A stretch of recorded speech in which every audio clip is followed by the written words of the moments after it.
All right, family, once again, we are here. Okay, just making sure that we are live and direct on the different platforms.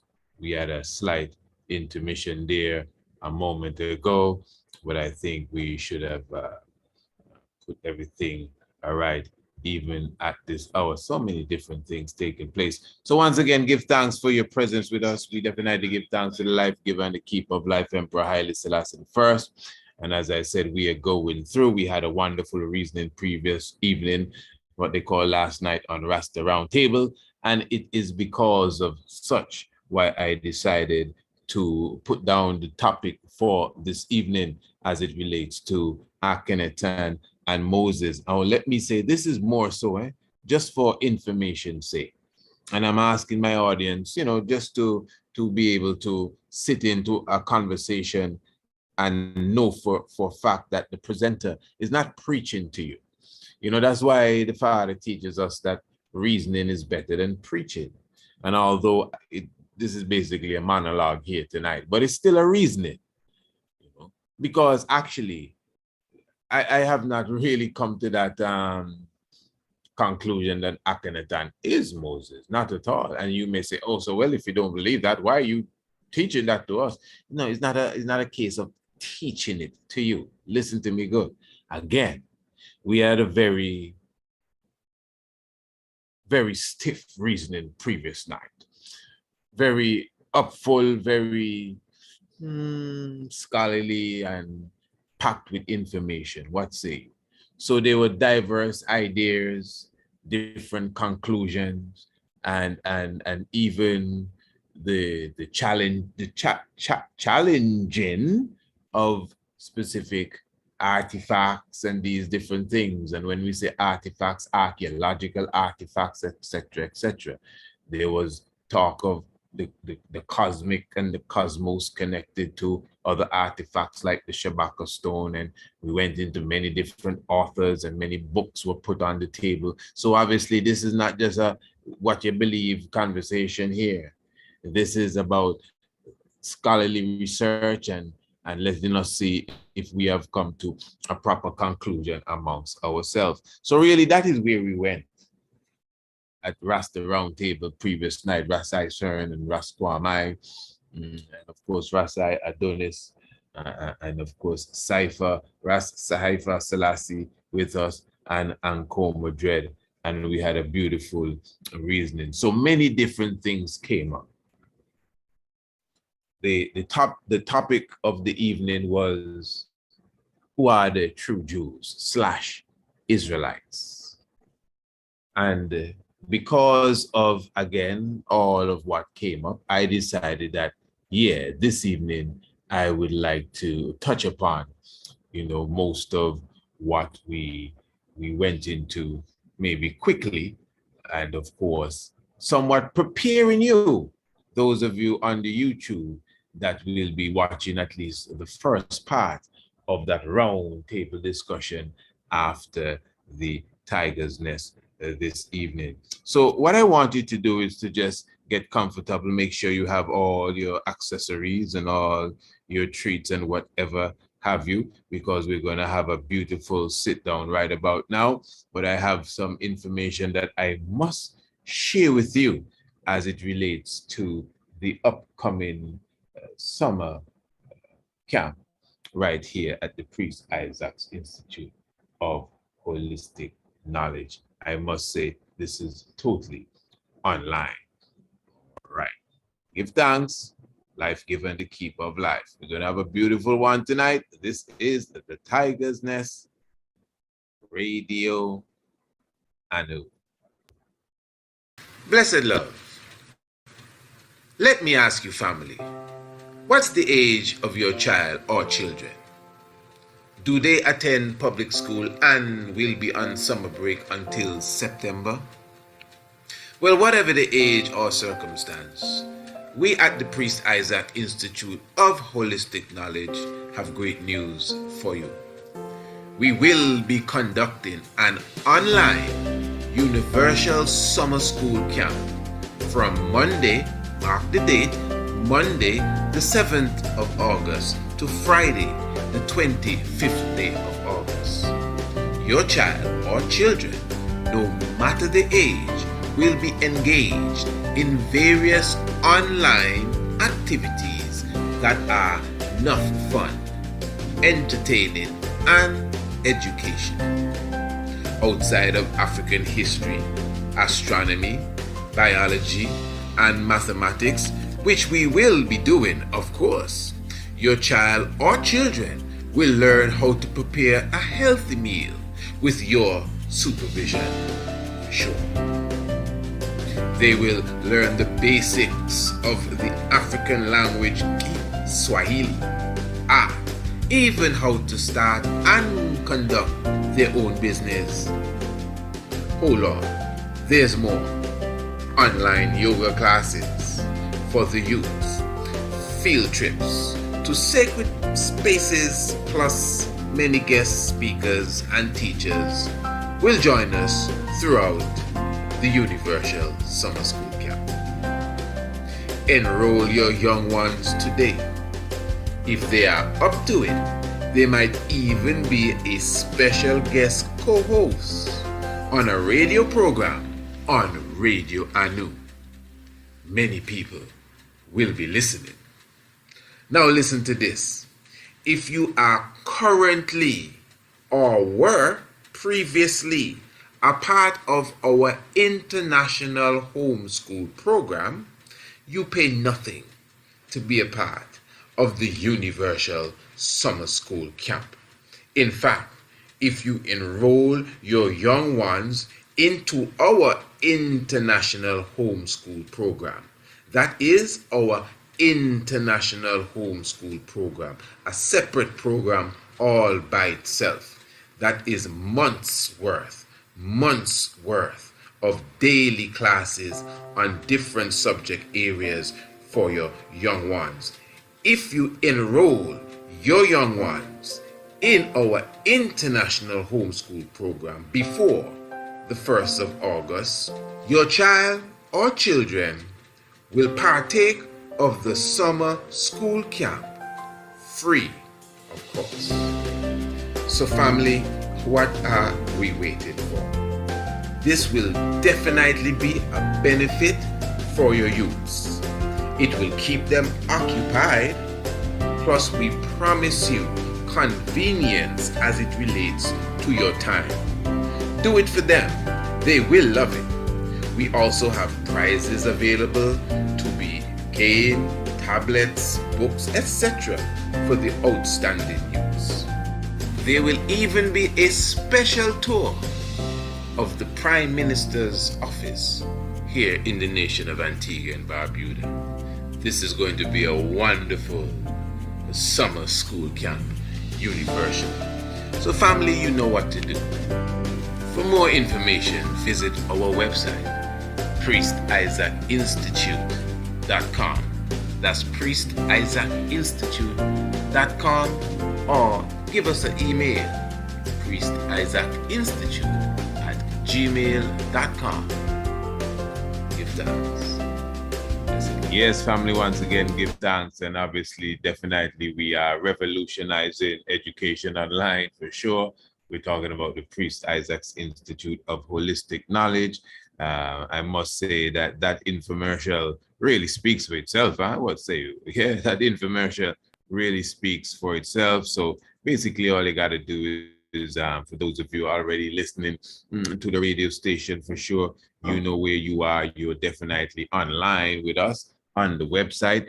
For those of you who are watching on the YouTube, you can visit us, priestisaacinstitute.com, and the link is in the description below to get more information on the upcoming summer school camp.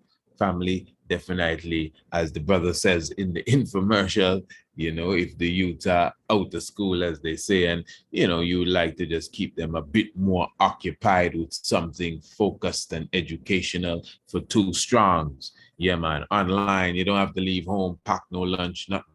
You know, just put on the computer and make sure the internet bill is well paid, and They're going to have a blast with us. We're going to have wonderful visitors, guests, speakers, motivators. Well, I said everything in the infomercial, didn't I? So I'm sure you could just replay it and listen to it again. Okay, beautiful. Now, interestingly, again, the topic for this evening, it's a topic within itself, but of course, it is somewhat coming off of, as I said, the discussion that we had previous evening as it relates to Rasta Roundtable. And what was somewhat delightful, really, is that even not only previous night, but the program prior to that, the whole concept of Israel not being Palestine, but a much wider area was definitely on the table and seemed to have been agreed by all, even previous evening from the program prior, you know, Ras Eisern, Selassie and Ras Adonis. That's how the program came to an end. Really, when I say the program prior, not the one previous night, you know, you got to catch the language here. So we didn't too much in the last week and last night, but not the one previous night, the program prior, which was the previous strong, or they say last week. Well, that's last week, because there's no more week again after that. Eh? No, we'll never be weak again. So that, nothing wrong with saying last week, you know. I hear people saying strong end, with strong end. Which strong is going to end? It's no strong end, it's a weekend. It is a weekend because the week has done and we will never be weak again. What do you say to that? Right, good. So the previous program in the previous strong, it really came to a conclusion with the conversation really surrounding the true borders of Israel. And it was interesting, you know, as I was saying, because these conversations are very layered, family. And even to you, the listeners, I must say that we need to approach the conversation with an open mind, a clear thinking mind, really, and we can't be dogmatic and religious, no one at all. No matter how much you think you know the truth, you got to be very open. And you don't have to worry even if one becomes stubborn or one becomes aggressive because he thinks or she thinks that someone else is stubborn. You just sit down and take in the sincere milk. That's really what it is all about. And even previous evening, Brother Ras Eisern was quoting from an author, but you hear it when you listen to the program, the part two. Part one will be tonight after the Tiger's Nest, and part two, Saturday evening, you should get in part two. He was speaking of an author. The name slips me now, but he was speaking of this author that was, you know, speaking of the Jewish religion and the Jews in general, and was highlighting the Middle East and the borders thereof, more relevant to the true land where the Jews were. And although he's not really a proponent of Israel and the Jews, Ras Eisern I'm talking of, but he's saying from that author, from the book he was mentioning, sorry I can't quote it for you exactly as far as name and author, but if that's the case, this author's information sounds more closer to the truth. So anyway, we did a program now a few days ago when we were highlighting the true land of Israel. And one of the things we kind of, well, we went through it quickly was the whole Balfour Agreement and the Zionists proclaiming the new state of Israel, because this is one of the things that also came out in our reasoning about Haile Selassie, His Imperial Majesty, making a distinction between the Israel tradition and the Zionists, to the point that he would not have dealt with the Zionists in certain specific, you know, situations like he would have dealt with Israel, the custom, and Israel, the culture in general. And we made a quote here in our book. This is the true biblical land of Israel that you could definitely get on our website, the true biblical land of Israel. Just visit our website and go into the area marked shop, and look for the true biblical land of Israel. For those who do not know, let me just say quickly, it was really a theological paper. I written some, yes, almost 20 years ago. The concept is older than that within itself. Last night, Rasquam, I think he dated it like some 25 years now. Well, it may have been for real. But the concept was that Africa plus Arabia is the true biblical land of Israel. And I came to that conclusion just by checking what the Bible says as far as geography, and not just taking geography as today alone, but understanding history and name change, etc. So it wasn't just a flat thing like, okay, the Bible says Egypt. Okay, Egypt is here. The Bible says whatever it says, and it's here. Because remember, the Bible says Bethlehem, but we're showing you it's somewhere else. The Bible says Jerusalem, but we're showing you it's somewhere else. So some of the terms that were used, for example, the Great Sea. The Great Sea was basically the conversation we had when we were talking about the true biblical land of Israel a couple of days ago, several days ago. But it took historical research to figure out exactly which sea is the Great Sea. And we came to the conclusion that it is the Atlantic Ocean. And then we return to the Bible to show you how the Bible describes the Great Sea, and whether it's historically or biblically, the Mediterranean Sea does not hold any water at all when it comes to being the Great Sea. But anyway, not to spend time on all of that again.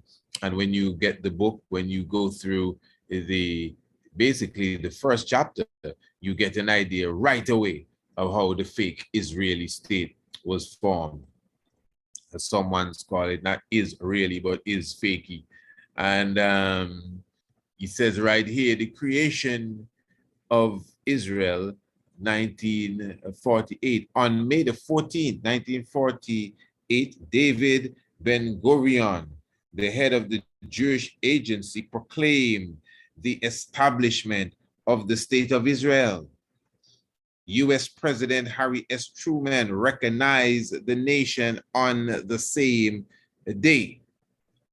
Although the United States supported the Balfour Declaration of 1917, which favored the establishment of a Jewish national home in Palestine, President Franklin D. Roosevelt had assured the Arabs in 1945 that the United States would not intervene without consulting both the Jews and the Arabs in that region. The British, who held a colonial mandate for Palestine until May 1948, opposed both the creation of a Jewish state, imagine that, and an Arab state in Palestine, as well as unlimited immigration of Jewish refugees to the region.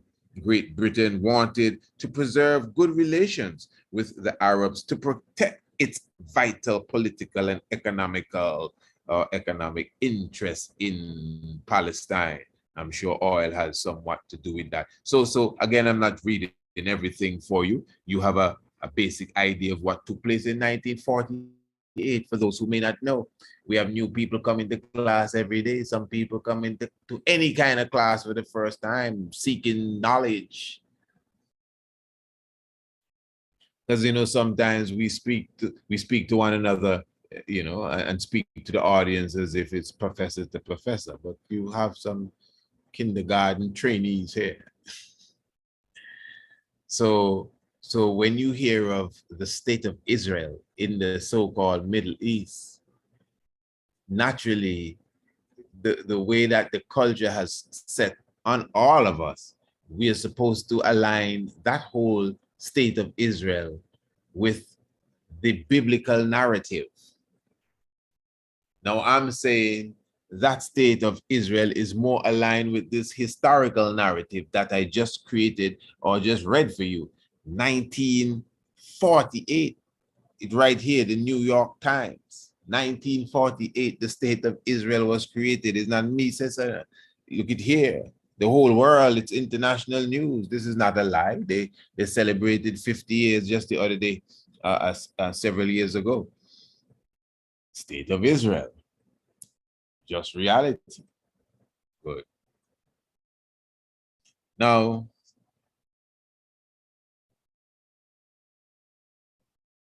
but the conversation now was deeper than just the state of Israel. And that's the thing. We all know that. We all know that the state of Israel, we're the Israeli people. That's why they're called Israeli. Israeli, they're not called Israelites, The people in the Bible are referred to as Israelites. Israelites. The people in Palestine, they call themselves Israeli. There are no Jewish people in the Bible. What do you mean? Nobody in the Bible is a Jewish person. They're Jews in the Bible, Jews. There's no wish added to it, as if they hope one day, they will become Jews, Jewish. No. And ish, when something is ish, it's kind of not too 100%, like it's blackish. I mean, it's either black or it's not black. It's blackish. It's reddish or slowish. You're slow or you're fast. What you say? Ish. Are you a Chinese? Well, I'm Chinese-ish. Now that don't even nearly make sense. So Jewish, you're playing around there. That shows you that they're not authentic. The real Jews are not Jewish. They're Jews. Okay. Then we went into the etymology of the whole terminology, Jew. And of course, I think most of us do know that actually Jew comes from the term Judah. So herein now lies the reality that a Jew or an Israelite, pardon me, is not necessarily a Jew. Now, to be a Jew, at least if we're going to deal with the etymology of the word, you have to be of the tribe of Judah. Somehow the term Jew has just been used loosely for the children of Israel. That's why previous night in the program, I brought up Hebrews. That's another loose term that we use. A Hebrew is a Jew and an Israelite. Not necessarily. You are a Hebrew Israelite because you speak the Hebrew language. So Hebrew is not a nationality. Hebrew is a language. So the Hebrew Israelites, yes, the Israelites would have spoken that Hebrew, but they were not the only ones speaking Hebrew. It's not a unique language to Israel, according to even the Bible. Some people say Abraham was the first Hebrew. He was the first to be called in Hebrew in the Bible's, chronology or narrative. But the language Hebrew, Abraham didn't invent the language. I don't think so. Did he? No, I don't think he invented Hebrew. It was spoken before. And even if he did, Abraham had Isaac and Abraham had Ishmael. The both of them were speaking Hebrew. Ishmael, we are taught, is the father of the Arab people. And then Isaac, who had Jacob, father of the Israelites. So again, just common sense that the language Hebrew was not unique to the Israelites alone. So even if you were to say black people are the true Israelites, and I totally agree with that, we are the real light for sure. This thing is layered, eh? You have different levels of this. Melanin is light. We is the real light. Isis, Ra, and El. We is the real light. But how many of us speak Hebrew? So if you don't speak Hebrew and you're Israelite, are you a Hebrew Israelite? I'm just putting that on the table. That's why, we think rationally and yet still critically. So again, not really running through the book, The True Biblical Land of Israel for you this evening, but just giving you an idea. You have an idea for sure exactly what it stands for. On the sofa. True. biblical land of Israel. Now, what I want to get into again, previous evening, as we sat in, we were going into the different perspectives, I would say, of the concept of Israel. And of course, the specifics within that. As we looked into the whole science of who the true Jews are, several things came to the forefront. One of them were, well, there was a very, I would say, well, I said it before, stiff discussion as it relates to the landmass of Africa. There were a few things that came out that I really liked. I definitely loved when Brother Cypher Selassie was saying that when he spoke about being named by the day. And the Bible speaks about, you know, they were named as it relates to the day that they were born. I can't remember the quotation, but the quotation is real, it's reality. And how the brother put it together is something else, I'm telling you, when he really highlighted the whole aspect of the of the Akan. And I must say, I knew he was going there really. But I personally, no, I never took note of that. He highlighted that to me for the first time. Of course, I know the people of Akan name the children after the day that they were born. I'm Kofi, you know, so I know that. And of course, I also know the Bible does have that reference made about people being named according to the day they were born, but I never made the link until last night, as they call it, previous evening, sitting in with the good brother when he highlighted that, you know. So that was very deep to me. I like that, and I even like the highlighting of Azania for those of you who were listening. But you'll get some of that, as I said, as we enter into that program. Also, the Hezekiah seal was something that was highlighted as well. And of course, not just the ancient Hebrew. I think this is Paleo Hebrew that is written there.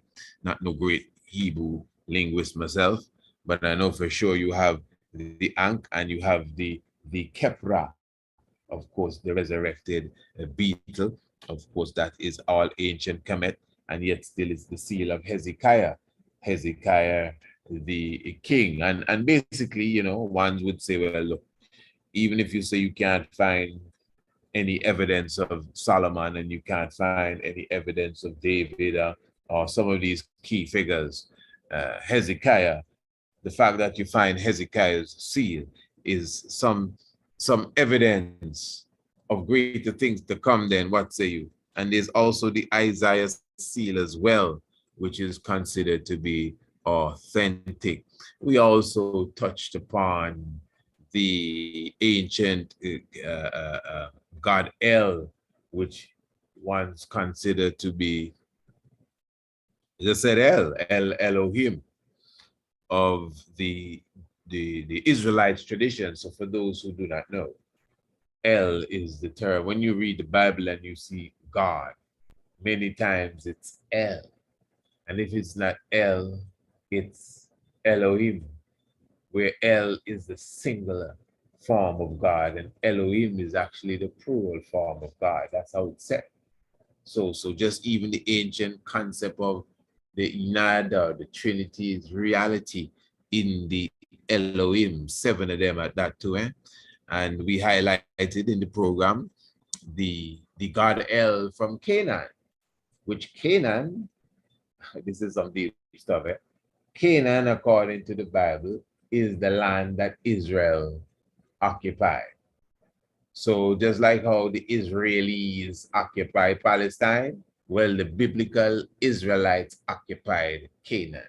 So in other words, Canaan should be Palestine if these Isfaki's are, well, I mean, are the real Jewish people or whatever, however their language goes. So anyway, the people in that region, though, the same region that is called Israel today, the people in that region was called Canaan. That is the truth, you know, on a historical level. But again, you got to check history. Other places, there are places, there's not only one Kush they have, you know, they have several Kush or Kushes. You have Kush and Kish, Kush, Kish, and Kash. Yes, we had some wonderful Kish today. Beautiful. So the Canaanite God L. We make our quiche with cashew and hemp seed and them kind of spinach and yeah, the fullness quiche, yeah, man. So the Canaanite God L, many ones consider that the Israelites, the Jewish people, the Hebrews, would have borrowed L. You know, I guess they didn't have nothing. They came out of Egypt. I don't know how the thing work here, but anyway, whatever it is, they borrowed L and L became their top god. And if you notice, L also seems to have a hat that is similar to that of Asar, the great Osiris. Very good. Now, one of the things that really stood out, which is where we're going to take the conversation up right now, is the whole aspect of where Akhenaten came in. Now, you have the Manepata Stela. And what is outstanding about this stela is, of course, its anciency. And not just its anciency, but it's considered to be the only Egyptian, the only Kemetic artifact that mentions the name Israel. Now, I wouldn't have seen the stela itself. I'm sure the Honorable Empress Naya would have already seen this stela with her own eyes, visiting these museums and of course in Kemet.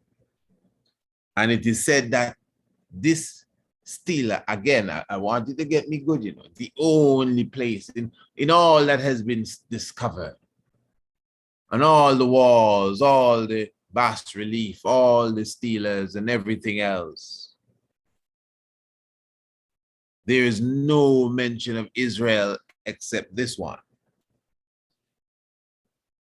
No, I'm not questioning its validity or not validity, but authenticity. I'm not questioning that. In fact, I think it's real.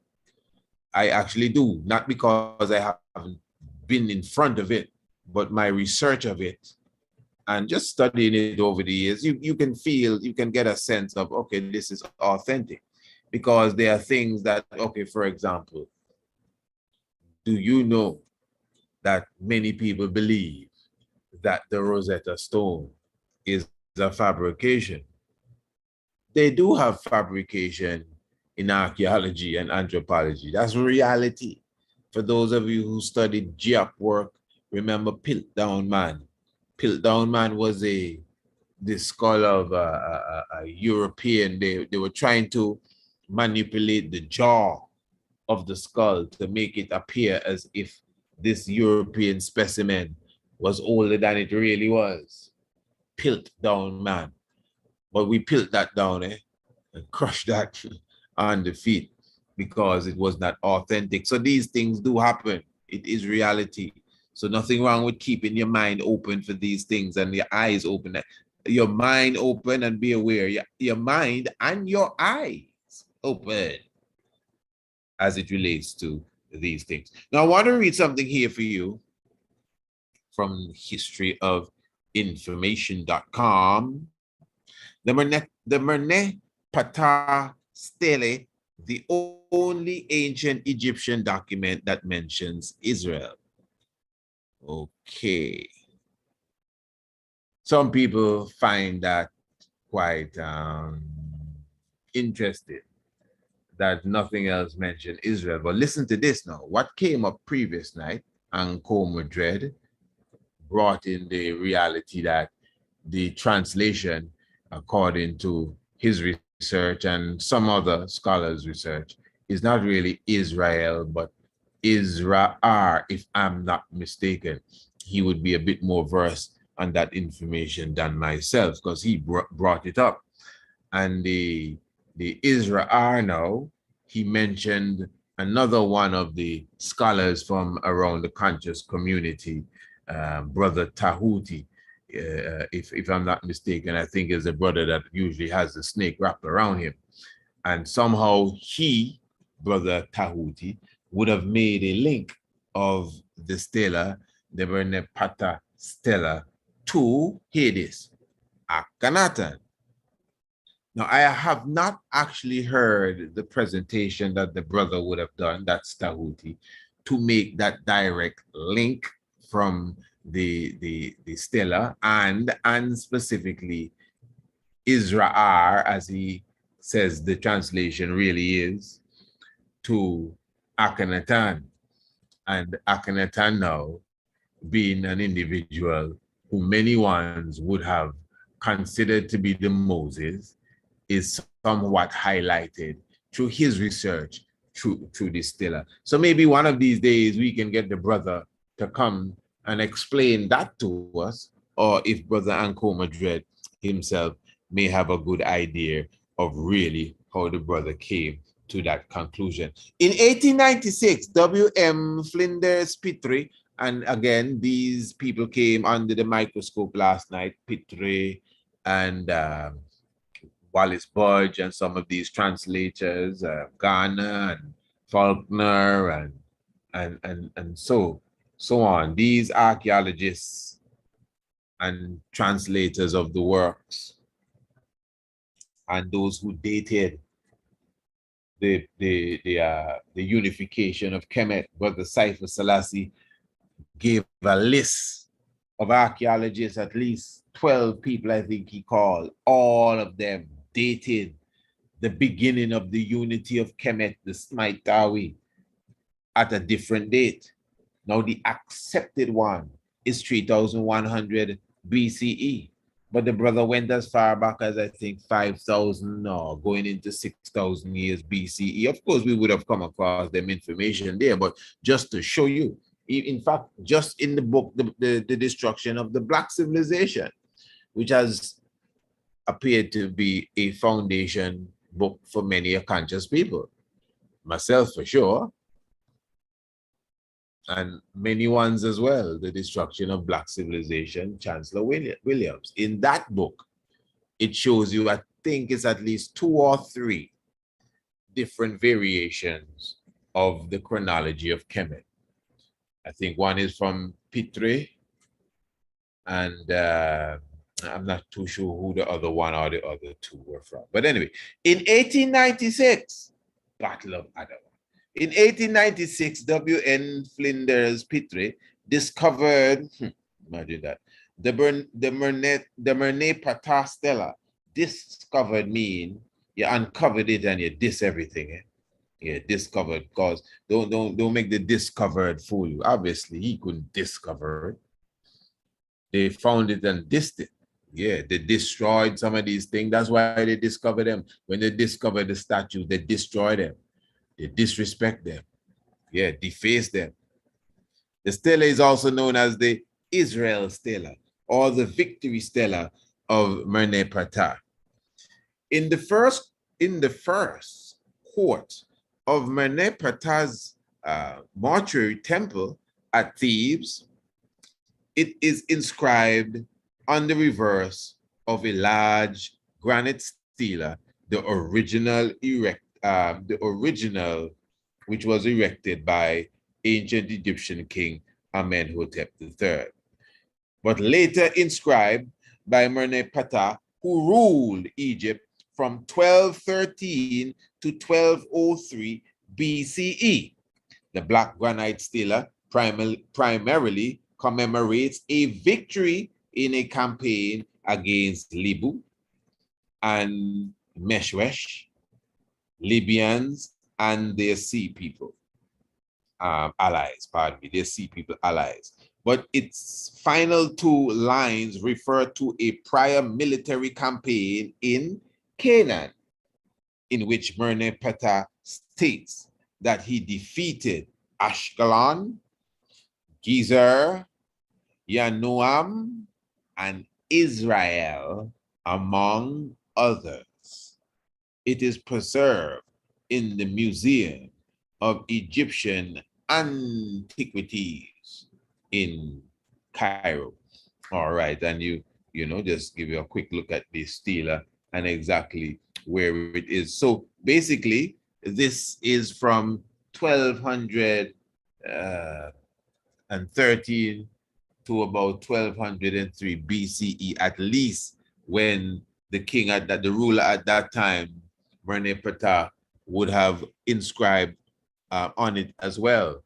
But many of the inscriptions would also be from Amenhotep III.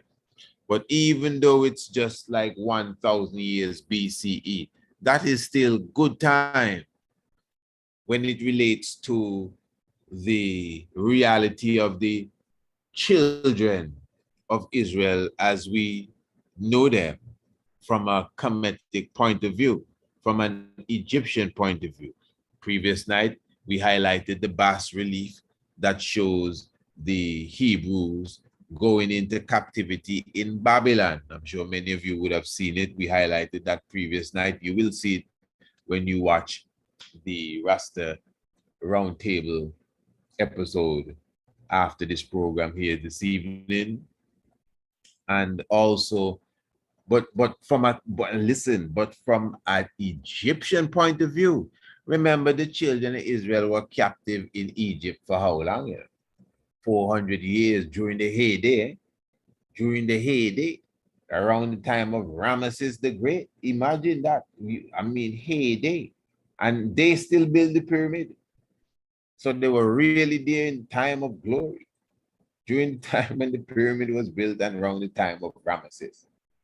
So you would expect to find a bit more information about them. But don't worry, we find something. But that one thing that was found about Israel, if I'm to, understand what I'm reading and what I've read about it, is not about them being in Egypt as captives as such, but about them being subdued in war. Many ones consider that this Israel, I was going to say these Israelites, but let me put it in this way. This Israel that was conquered, many ones considered that it was the shepherd kings just getting some more blows as we kicked out the last remnants of them out of Kemet. And I think this is where Brother Tuhuti and whoever else would carry such a concept would jump from the stela, the Amenhotep stela, and go straight into Akhenaten. Because Akhenaten, the great, of course, one of the greatest. And of course, Amenhotep III is the father of Akhenaten. Interesting. Because although it's called the Amenhotep stela, you could say it's the Amenhotep III stela. Okay. And that's Akhenaten's father. Interesting. And again, the link is made. But Akhenaten the Great, one of the reasons why people align him with Moses, one of the first primary reasons is not because he led anybody out. In fact, I think that thought was like an afterthought. One of the main reasons why people align him with Moses is because Akhenaten is seen as the first monophysite. Of course, in religious or more so in Christian, in the Christian perspective, Akhenaten is not seen as the first monophysite. Moses is seen as the man that really brought everything together as one, as the law giver. Although Abraham would have been a man, I mean, obviously all of the great ones before Moses, even Abraham again, as I said, Abraham was a friend of God. If Abraham was a friend of God, like God's best friend, Abraham, and God was Abraham's best friend, Abraham should know how much best friend he have. So Abraham knew that God was one. In fact, Abraham was the man that mashed up all his father's grove and statues and all the idols. Abraham. And tell him, hey, this can't work anymore. God is one. I know Enoch knew that God was one. I don't think he had to go to the first heaven and come back to say, hey, fellas, you know, something. No, he knew that God was one. So I don't think either Akhenaten or Moses was the first monophysite, understanding the oneness of God. And not because you see God as they call God. And remember, these are very loose terms we're using here, by the way. But not because you see the, should I say, plurality of God, means that it's not one God. That is why all the ancient Meduneter, oh, that sounds much better. Whew. And wow, that's like a breath of fresh air there from the God. But anyway, that is why the Meduneter is they consider them as principles. So it's not that God and this God and that God marry that God. It's because the so-called God concept is a oneness. We overs that. Even when people say God is one, they still don't understand. They're trying to say God is just one person. No, man, that's religion you're talking. That's not what we mean when we say God is one. That's not what monophysite is. Maybe it is in a Christian point of view. But it means that all is the one, and the one is the all. So God is one, but God is all. So-called God. So yes, Akhenaten the Great would have brought them kind of heights to I and I. And because of that link, many ones would consider him like Moses of such time. You see certain articles highlighting, could Moses have been the Pharaoh Akhenaten? I honestly say no, eh? But again, as I said, have you ever heard of this theory? Some of you have, some of you haven't. So that is why your brother is bringing it to the table. We're looking into the different perspective. We ain't here to shove nothing down anybody's throat. We're here to converse and to just look at knowledge. And again, I'm only doing this because it was sparked from the conversation previous night, which some of you may not have heard the conversation yet. But after this program, you'll be hearing the first part of the Rasta Roundtable from previous night. So even what we're doing here is even preparing you for that roundtable discussion when it comes. All right. Yeah. So it says here, Moses is a figure of memory, not of history, whereas Akhenaten is a figure of history, but not of memory. And that is historian John Assman, interviewed in The Guardian, no disrespect. And it says here, what if I could turn a story you knew well completely on its head? I'm sure it wouldn't be completely surprising. New things are discovered every day. But what if this story was something that's embedded in religion, culture, and the history of us all? Question. The image of Moses splitting the Red Sea and holding the 10 Commandments are iconic in Western culture. Yeah, man, Hollywood alone helped to concretize that. However, the icon that is Moses bears some striking similarities to another figure in history. I wonder who could that be? In the land of Egypt, there was a certain Pharaoh that declared that his people should only worship one God. He may have also been chased away to a new home, possibly crossing a body of water as well. There are also hieroglyphs in existence of this Pharaoh holding tablets that are the word of God. That is reality, eh? Sounds strangely familiar, doesn't it? If so, it wouldn't be the first time a story from another culture was incorporated into the biblical tale. And let me say, Akhenaten also would have passed for David. Uh, uh, Even Tutankhamun, some would have said to have been David as well. All right. Now, of course, in the interest of time, so you already get the idea here. So you have the Akhenaten the Great, yes, holding his tablets like the Moses. You have the Akhenaten, because you got to keep in mind too, these names, as the brother was saying previous night, are Moses, Moses, Moses, to be drawn out of water. There were many Moses in Kemet, many Moses, the Amenhoteps and the Amenhophis and the Amoses. So the Moses, Moses is an ancient Kemetic name in reality. So ones would be saying, hey man, this thing is rocking real similar here. No, the whole Akhenaten story doesn't seem to align with Moses' story though. But again, if one is literal and one is allegorical, then they can blend, because allegory is not play by play. Allegory is like a broad brush of an understanding of something. You follow me?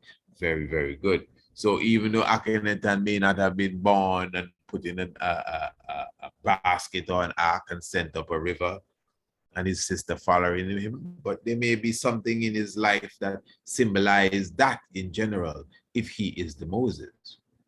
All right. Then now, what is really outstanding is how the hymn to Aten is so similar to the Psalms 104. And not just Psalms 104, you know, there are many aspects of the Bible that are similar to the hymn to Aten, but it's just that the Psalms 104 is much more striking, we must say. All right. Do you know, by the way, what's the hymn to Aten? Of course, Aten now is the sun. So Akhenaten, you know, brought into the concept, the one God concept, you know, the sun itself. So Akhenaten would have produced the hymn to Aten, the hymn to the sun. That's why he's considered the monophysite and not monophysite. Well, I guess so. But that's why he's considered the one that brought monotheism to the light. I guess you're a monophysite if you believe in monotheism. So you go. All right. And so you would have hymns. But it's just so interesting that the hymns to Aten are very similar to the Psalms in 104, or Psalm 104. Now, this is why some people consider Akhenaten David, because his words are directly linked to the Psalm 104.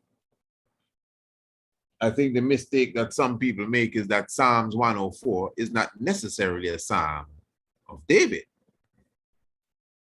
It is not all the Psalms that are Psalms of David. They have Psalms of Moses, clearly, Psalms for Solomon, a Song of Solomon, and what do you call it, songs for the sons of Korah, and all sorts of different Psalms, and many Psalms of David, yes. Psalms 104, which in your Bible doesn't really have an owner, it's just a long psalm. Many people attribute that to Moses as well. But whoever Psalms 104 belonged to, very interesting. Hymn to Aten. O soul Ra, beside whom there is none. Psalms 104. O Yahweh, my God, you are very great. Hymn to Aten. How many are your deeds? You made the earth as you wished, you alone, all peoples, herds, and flocks. Psalms 104. O Yahweh, how manifold are your works in wisdom. You have made them all. The earth is full of your creatures. Interesting. Not word for word, but close enough. Hymn to attend. When you sit in western light lands, talking about the sun, earth is in darkness as if in death. Psalm 104. You make darkness, and it is night, when all animals of the forest come creeping out. Hymn to attend. Now this one is something else. Every lion comes from its den. Psalms 104. The young lions roar.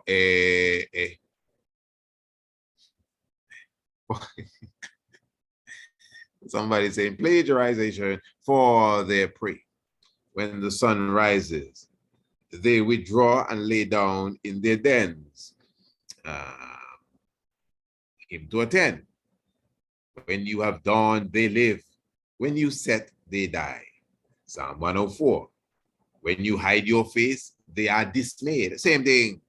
When you take away their breath, they die. Listen, we can stop right there. And it goes on and on and on and on. Now listen, hold on. Before you make a conclusion, because there are many different conclusions. I know, we're so dogmatic, sometimes we just see one thing. Oh, boy, yeah, the Bible steal that.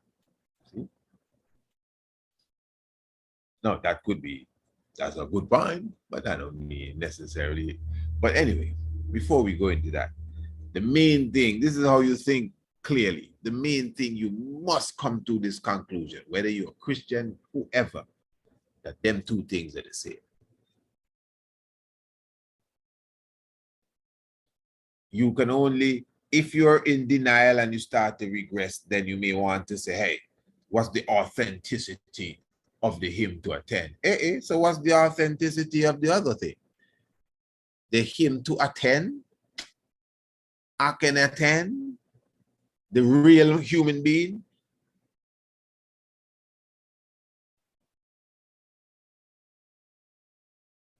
What were we talking about last night, as they call it on the round table? Ras was saying, there's no proof, no way of David. There's no proof of Solomon. A person might be upset with him, but if you're going to deal with archaeology, that's really the consensus for the moment. But there's plenty proof of Akhenaten. Nobody wondering that. And they haven't even found his bones, but we're positive that he was there.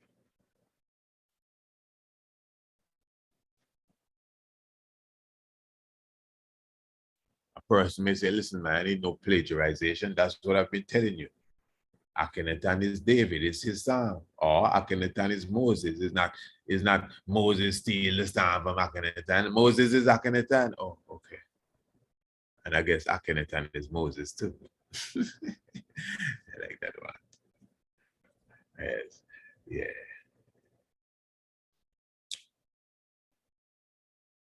You following, family. See, so this is what knowledge is about.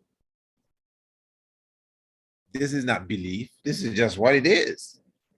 This is what it is. Whatever you're thinking of the Bible and King James, that can't change. That when you take the hymn to attend and you take Psalms 104 and you put them together, you're getting the same thing.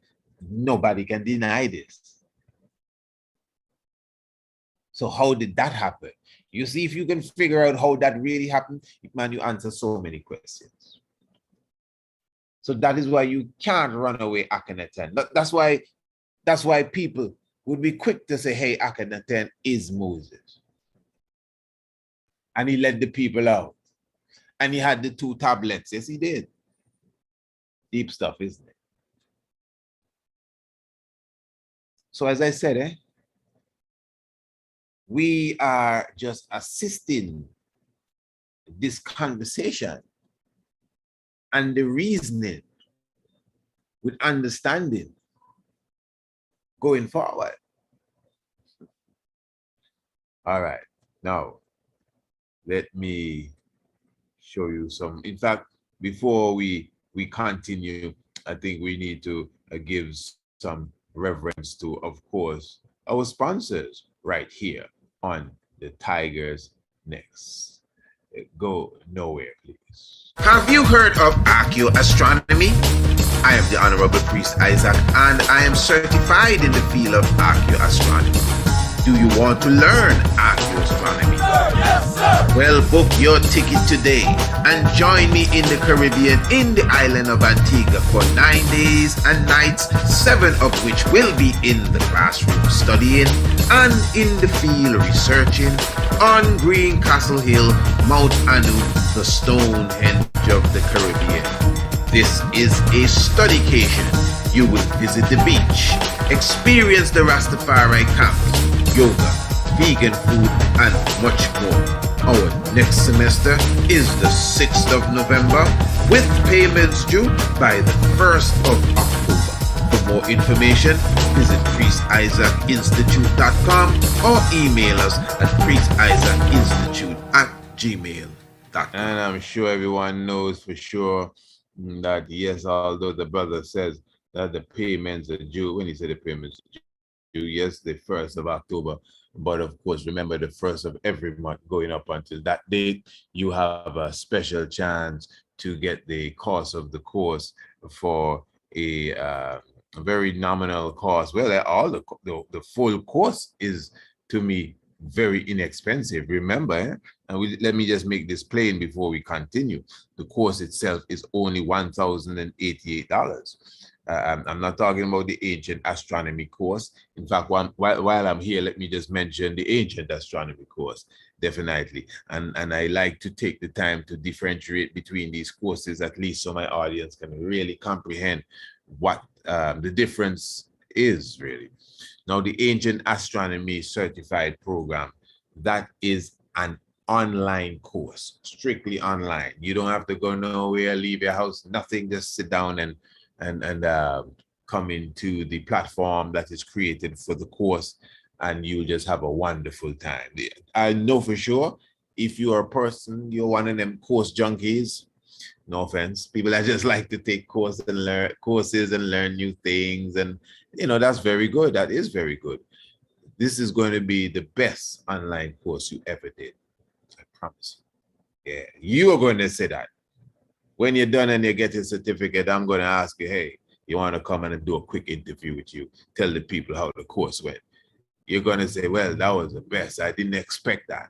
This was really graphic, and I learned so much, and I have a better understanding of the heavens. And look, I created my own natal chart just because of going through the ancient astronomy certification course. So that is only $275, family, only $275 as it relates to the ancient astronomy certification course. And then now, I'm speaking now of the ancient archaeoastronomy studication course. That's a bit different. That is the course that you have to be here in Antigua for the 6th of November. I'm going to come all the way there for a course. People go all the way all over the world for retreats, for courses, to go to college. But this is a studycation. Oh, this is going to be so beautiful, family. This is a vacation plus your lessons. So what I was saying earlier is that the 1st of every month, the course itself is only $1,088. But at the 1st of every month, you get a special prize. Now, the 1st of July, that is already passed. You would have received the course for $581. All right. You still have until the 1st of August to receive the course for $688. If you miss that, by the 1st of September, you can get the course for $880. All the 88 have me going there. See the 88, there are 88 constellations in the sky. All right. And then, of course, you have until the 1st of October which is really where we'll be taking our last payments, yes, a whole month before the event for obvious reasons. You know, that is to show you how precise this event has to be. No last minute running up on us. No, this got to be real precise. So I would encourage you to get yourselves together. I know I have some beautiful people that are with me that are saying, hey, we don't want no discount.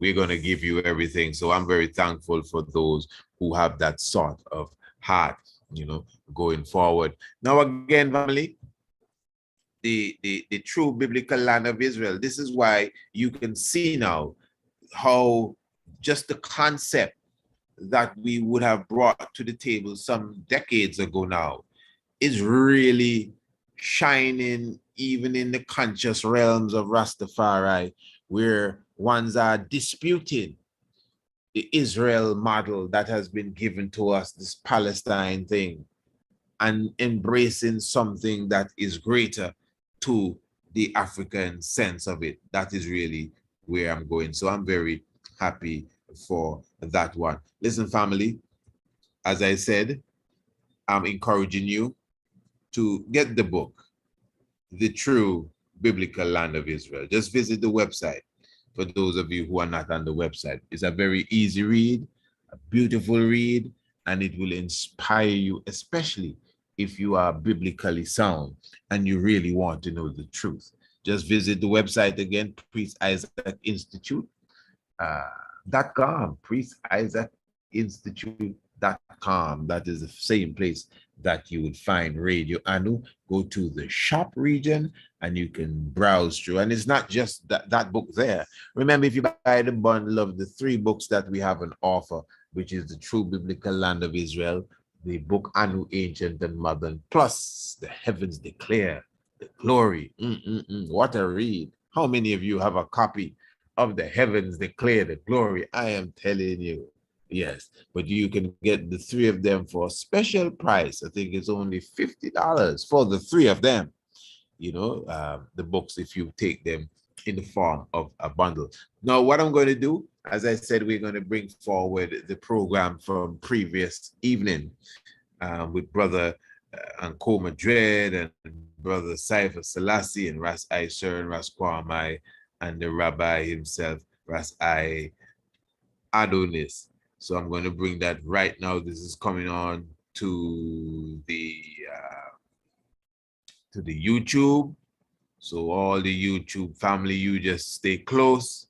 Of course, we're gonna seal this one and give it its own space, and then just stay on my channel. Don't go anywhere. Just stay on my channel, and I will begin the premiere of the first half of the Rastafari roundtable discussion that we had a previous night. So, as I said, don't go anywhere. Just stay right on my channel, Priest Isaac YouTube channel. And for sure, in a few minutes, we're going to begin the premiere of Rasta Roundtable